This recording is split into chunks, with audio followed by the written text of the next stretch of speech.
Halo, jumpa lagi dengan saya Charles David Ardian. Sudah lama saya tidak membuat video tutorial, dan berhubung karena banyak teman saya yang kepingin belajar Blender ya, jadi saya membuat tutorial ini. Sekalian juga saya juga sudah lama juga tidak pegang Blender, jadi saya juga melihat Blender yang terbaru ini 2.9 sepertinya menarik untuk kita belajar bersama-sama. Di sini ada perubahan yang menarik, yaitu kalau dulu Blender menggunakan klik kanan, sekarang defaultnya menggunakan klik kiri, dan saya akan membiasakan diri dengan klik kiri supaya seperti orang normal pada umumnya. Dan di sini tampilannya seperti ini di awal. Kalau kita setelah menginstal Blender, di sini tetap saya pilih klik kiri, sedangkan untuk spasinya saya pilih search karena banyak sekali shortcut yang berubah dan saya perlu mencarinya jika ternyata shortcutnya berbeda dengan Blender yang versi lama. Oke, kita next. Nah, di sini tampilan awalnya kalau di next muncul seperti ini. Ini nanti akan muncul setiap kali kita membuka Blender. Ini pilihan mode tampilan sesuai dengan kebutuhan kita pada saat membuat sebuah project. Ini saya pilih general bisa, atau ya kita klik di luar sini, klik kiri. Tampilan Blender seperti ini. Mungkin bagi Anda yang baru pertama belajar software 3D atau software animasi, mungkin ini akan sangat membingungkan karena banyak menu-menu di sini, dan saya sendiri juga tidak hafal menu satu persatu di sini ya. Tapi kita tidak perlu harus menghafal semuanya, dan kita bisa langsung membuat objek. Pada tutorial kali ini kita akan membuat objek seperti ini, yaitu objek gerobak. Oke, untuk belajar Blender kita perlu menguasai tutorial dasar. Yang pertama adalah navigasi. Navigasi adalah cara kita melihat di dunia di Blender ini, di viewport ini ya. Gimana kita menempatkan pandangan kita di viewport ini. Yang pertama adalah zoom in zoom out. Jadi caranya adalah dengan melakukan scroll pada mouse kita. Kalau kita scroll up maka kita zoom in. Kalau kita scroll down maka kita menjauh, zoom out. Selanjutnya adalah orbit. Caranya adalah dengan menekan scroll tadi, kita tekan ya. Kita tekan tahan, atau namanya klik tengah ya. Klik tengah, kita tahan mouse kita, lalu kita geser, maka kita seolah-olah mengelilingi objek ini. Jadi bukan objeknya yang berputar, tapi kita yang berputar mengelilingi objek ini. Dan navigasi yang ketiga adalah panning. Caranya dengan menekan shift, lalu saya klik tengah, saya geser. Jadi kita seolah-olah bergeser ke samping, ke kanan, ke kiri, ke atas, ke bawahnya objek. Begitu. Ini panning view.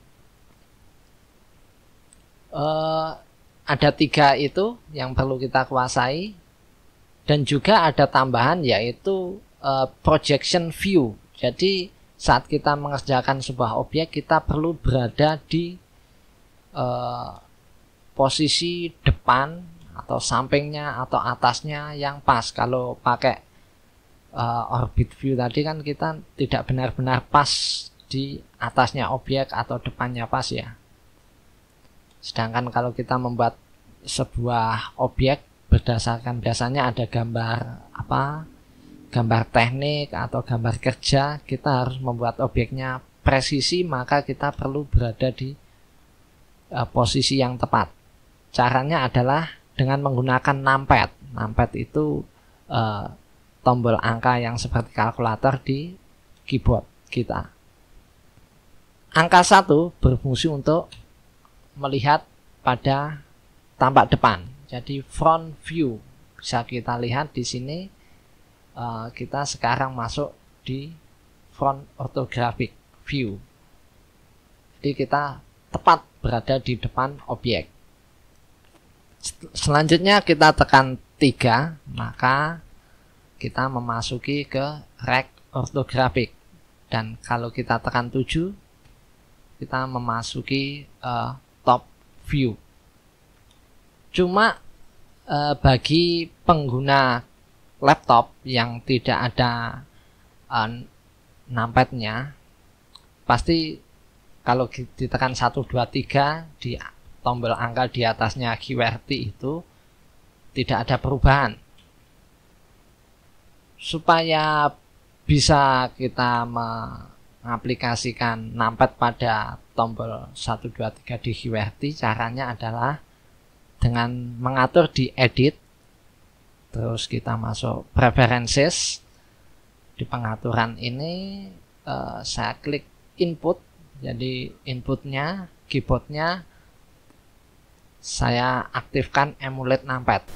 Setelah kita melakukan setting emulate numpad ini, sebaiknya kita simpan konfigurasi ini dengan menekan ini, lalu kita pilih save preferences. Maka konfigurasi ini akan tersimpan dan setiap kali kita membuka Blender, emulate numpadnya akan aktif. Sedikit bingung ya menghafalkannya, angkanya kok 1, 3, dan 7. Jadi coba dilihat di numpad. Jadi kalau 1 itu untuk tampak depan, maka di sampingnya pojok, yaitu angka 3 itu berarti tampak samping. Kalau di atasnya angka 1 ada 7, yang paling pojok atas, ya itu untuk tampak atas. Itu cara untuk menghafalkannya. Selain itu angka 5 yang penting, yaitu angka 5 fungsinya sebagai kita masuk ke berubah dari posisi user perspektif ke orthographic. Jadi dari tampak ortho ke perspektif. Bedanya apa? Kalau perspektif itu ada sudut hilang, titik hilang. Jadi garisnya yang sejajar ini semakin jauh akan semakin bertemu, mengecil ya. Itu namanya titik hilang. Jadi di dunia nyata pandangan kita itu perspektif. Sedangkan kalau kita tekan 5 lagi, masuk ortho, ini pandangan secara teknis. Jadi garis yang sejajar akan digambarkan sejajar juga. Ini sangat teknis sekali. Jadi mata kita kalau di dunia nyata itu tidak melihat seperti ortografik ini. Ini untuk saat kita mengerjakan secara teknis ya. Jadi dari tampak depan, samping itu kita menggunakan ortho. Lalu kita bisa menggunakan tombol 0, angka 0 ini untuk masuk ke kamera view. Jadi ini adalah tampak yang akan di render, jadi hasil akhirnya ada di view kamera ini yang akan di render. Oke, itu untuk navigasi. Oh ya, sedangkan untuk kebalikannya, jadi misalkan kita masuk di tampak depan 1 seperti ini, kalau kita ingin melihat tampak belakang, kita tekan Ctrl lalu tekan 1, maka kebalikannya jadi tampak belakang, back ortho. Kalau kita tekan Ctrl 3, maka kita akan masuk ke left ortho. Sedangkan kalau kita tekan Ctrl 7, akan masuk ke bottom orthographic view-nya, jadi kebalikannya. Oke, itu untuk navigasi. Perintah dasar selanjutnya adalah transformasi, yaitu cara untuk merubah atau mengedit objek yang kita miliki. Yang pertama adalah grab. Caranya kita tekan G, maka objeknya akan berubah posisinya.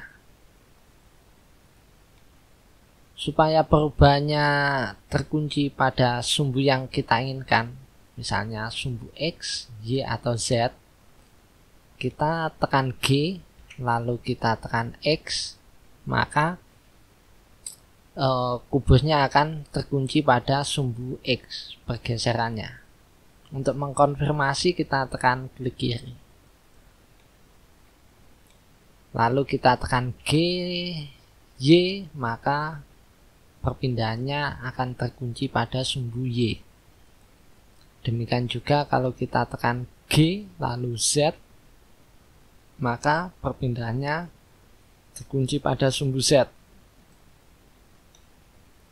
Selanjutnya adalah rotasi. Kita tekan R shortcutnya, maka kubusnya akan berputar seperti ini. Sama seperti grab tadi, kalau kita tekan R lalu kita tekan X, maka rotasinya akan terkunci pada sumbu X. Sedangkan kalau kita tekan R lalu Y, maka kubusnya akan terrotasi pada sumbu Y saja. Demikian juga kita tekan R, Z, kubusnya akan terkunci rotasinya pada sumbu Z. Selain sumbunya kita bisa masukkan detail, kita juga bisa memasukkan satuan untuk supaya rotasinya itu sesuai dengan sudut yang kita inginkan. Misalnya kita rotasi R sumbu Y, lalu masukkan angka 45, maka kubusnya akan terrotasi 45 derajat pada sumbu Y. Oke, ini saya clear dulu rotasinya dengan menekan Alt R. Perintah selanjutnya adalah skala. Shortcutnya adalah S. Kalau kita tekan S, maka kubusnya akan bisa kita perbesar atau perkecil dengan mendekatkan atau menjauhkan kursor kita pada titik pivot yang berwarna orange. Sama, kalau kita ingin menskalakan pada sumbu X saja, kita tekan S, lalu kita tekan X, maka kubusnya akan terskala pada sumbu X saja. Kalau kita tekan S, lalu Y, maka skalanya pada sumbu Y saja. Sama jika kita lakukan skala pada sumbu Z, kita tekan S lalu Z, maka skalanya hanya pada sumbu Z saja. Untuk membiasakan diri dengan perintah-perintah dasar yang ada di Blender, sebaiknya kita mencoba berlatih dengan membuat objek sederhana dari objek primitif yang sudah ada di sini saja. Oke, kita coba membuat gerobak dari kubus ini dan nanti kita tambahkan silinder tentunya. Pertama kita skalakan kubus ini. Saya tekan S lalu Z supaya gepeng. Kemudian saya skalakan lagi pada sumbu Y. Nah, seperti ini. Selanjutnya saya duplikat papan ini untuk membentuk papan samping gerobak. Saya tekan Shift D untuk menduplikat. Lalu saya tekan X supaya hasil duplikasinya bergeser pada sumbu X. Selanjutnya saya rotasi, saya tekan R, Y 90 derajat supaya posisinya menjadi tegak. Lalu saya masuk ke tampak depan supaya view-nya pas, presisi. Saya tekan G, saya taruh di sini. Selanjutnya saya duplikasi lagi, saya tekan Shift D, saya tekan X untuk membuat bagian kirinya. Oke, tinggal kita memberi roda. Kita tambahkan objek baru. Perintahnya adalah Shift A untuk add objek. Kita menambahkan objek baru. Mesh cylinder. Silindernya saya geser. Saya tekan G, sumbu X di sini. Lalu saya skala supaya gepeng, skala sumbu Z. Lalu saya rotasi, saya tekan R, sumbu Y 90 derajat. Lalu saya geser G, sumbu X seperti ini. Supaya presisi saya lihat dari tampak depan. Oke, cukup presisi. Kurang turun sedikit, saya tekan G. Di sini senternya biar di bawah. Lalu saya duplikat, Shift D, X. Oke, jadi sudah terbentuk dua roda. Untuk menambahkan as bisa kita tambahkan Shift A, silinder lagi.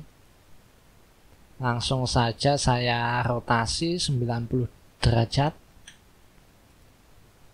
Saya skalakan kecil, saya geser pada sumbu Z, lalu saya skalakan sumbu X supaya memanjang. Oke, ini asnya. Untuk tangkai pendorong kita bisa menduplikasi dari dua papan ini. Saya seleksi keduanya dengan menahan Shift. Lalu saya tekan Shift D untuk menduplikasi. Saya tekan Y supaya pergeserannya di sumbu Y. Oke, saya konfirmasi.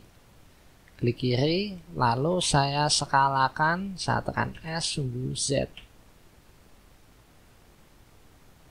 Oke, bentuknya seperti ini. Mungkin kita bisa menggeser di atas.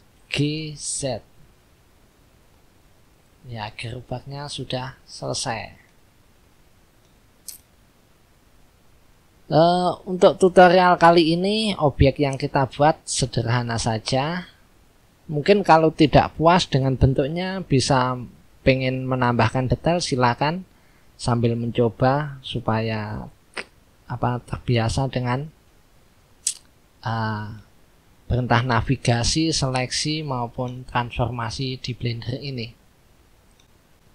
Untuk menyimpan hasil pekerjaan kita, bisa kita lakukan save dengan mengklik file, lalu kita pilih save as. Kita kasih nama. Ini saya sudah meng-save sebelumnya. Jadi di sini namanya misalnya gerobak es. Seperti ini. Letaknya bisa di misalnya home atau dokumen, bisa dipilih, lalu kita tekan save as. Ya, sekian tutorial kali ini. Selanjutnya silakan mencoba sendiri di rumah, dan semoga tutorial kali ini bermanfaat, dan sampai berjumpa di tutorial-tutorial berikutnya. Salam.